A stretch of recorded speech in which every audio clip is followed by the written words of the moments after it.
talking about the hypnosis that we sometimes create for ourselves during this time of the year.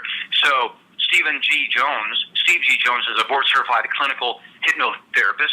He has been practicing hypnotherapy since 1980, and he's a member of the National Guild of Hypnotists, president of the American Alliance of Hypnotists, on the board of directors of the Los Angeles chapter of the American Lung Association, and director of the California State Registered Steve G. Jones School of Hypnotherapy. In order to keep up with the very latest in research, he regularly attends training and conferences. Steve G. Jones, welcome back to Money for Lunch. Well, thank you. Great to be here. Absolutely. Hey, you know what? And so one of the things that I've been talking about, and I'm so excited to have you on the show, is because we as a society tend to create our own hypnosis. You know, I've talked about that before, where maybe we create our own trances. And one of the trances is right now, spend, debt, because we want to create this, quote, perfect Christmas, and we throw all sorts of intelligence and reason to the side. What happens to us when we get caught up in our own trance or hypnosis that we just spin and get into debt without thinking about it? Well, I mean, it's reinforced every day. You see, car commercials. They show the number like $259.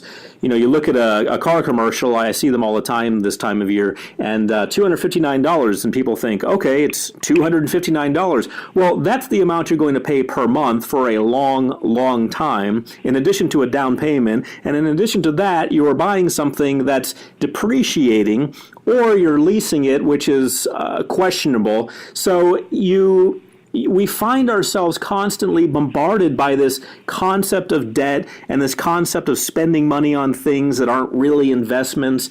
And so it's really no wonder that, when Christmas time comes around and people don't have the resources to buy what they'd like to buy for people, that they go into debt. I mean, isn't that the American way? You finance a house that you really are not able to afford. So it's just ingrained in our subconscious minds. And so the advertisers really feed on that at the holidays, and they say, well, you're going in debt anyway, why don't you go in debt for a loved one? Don't you love them? And so we get this idea in our minds, and it's just a perpetuation of the myth that we should be in debt, and we really shouldn't be in debt. Right. It's just amazing how, again, you mentioned these advertisers. These guys are smart. They know what they're doing. They know how to access the conversation that we're already having in our mind to manipulate us to do what they want, right? Absolutely. And it's all the idea of, well, you want this, right? You don't want to have to wait for it, right? Well, you can have it right now. And so people tend to disregard the whole interest concept, the fact that you're paying interest on something that's usually going down in value, unfortunately. So yeah, we're preyed upon, but it really comes down to just keeping a level head, realizing you are at a certain level, embrace it. There's always somebody richer than you. There's always somebody more poor than you, even though sometimes it's hard to imagine when people don't have much. Yes, there are people who have less than you, no matter what position you're in, and be okay with that. And how about this holiday season giving gifts from the heart? Write a nice card or something. Wow, what a great concept, to give from the heart and not get into debt.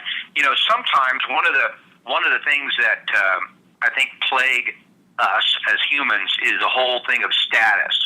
You kind of alluded to it by talking about there's always somebody richer than you, or in some cases poorer than you, and it's all about that status symbol. You know, there's certain people that will do what they do for the status, and maybe it's not the money, but it's the fact that they can hold that title, they can hold that status, and again, it's one of those things that causes so many problems, because we start chasing this really, first of all, it's an intangible thing, and when it's all said and done, it doesn't really fulfill us. It doesn't have that much meaning. You might have a status symbol for I don't know, a few hours, maybe a few weeks, and then sooner or later it disappears, and you're back to having that emptiness that got you there in the first place. Absolutely. I mean, if you want to start chasing cars and nice boats and stuff, I ran into a producer for a well-known celebrity the other night who was telling me that he has a real challenge. He has 3 boats and he doesn't feel fulfilled. He wants to buy more. He has what he calls an addiction to buying boats. Now, I'll bet when he bought that first one, he thought, well, I'm going to own a boat, a really nice boat, and I'll be all set. Everyone will give me the love that I want, because it's really what people think when they buy stuff. They think, well, now people will love me, or I'll love myself more, or something like that. But it really just perpetuates itself. Now, there's nothing wrong with having nice stuff. There really isn't. But what I encourage, especially in the holidays, is how about paying cash for stuff? And if you're not able to pay cash for it, maybe you don't need it. Maybe it's something beyond your reach right now, and just maybe that's okay. It's possible that your good friends are still going to love you, and you're still going to love yourself even if you don't get it. But if you start getting into that financing with debt concept, it can really go on and on and on. I have a friend who's paying a lease on 3 different vehicles, and they're $1,500 a month each. Now, these are things that he's paying. If you add that up, it's $4,500 a month. That's over $50,000 a year for something he doesn't own, and he never will. It's something that's going away, and you can only drive 1 car at a time. So, how about letting go of that facade that we've been kind of tricked into believing, which is you should have more than you can afford, and how about just getting what you can get, what you can afford right now, and being okay with that? I love it. I love it. What a wonderful idea to give yourself the gift of peace, knowing that you're not going to have debt. And bottom line is also give yourself the gift of knowledge that you have real friends and real family that love you, because at the end of the day, that's all that you have. And let me tell you, what a great way to find out, who's your buddy, who really loves you for who you are. Give them something from the heart. Maybe it's a card, maybe it's a sketch, maybe it's a video, a heartfelt video, or maybe it's a heartfelt letter, something that they will treasure, and something that really will build lasting relationships versus something that is going to cause you pain and suffering. And just about everybody knows that the gifts that you get during the holiday season seldom ever last. Seldom are they used until they're worn out. Most of the time, they're exchanged, they're lost, they're put aside, and never even touched again. Right? I mean, it's just crazy.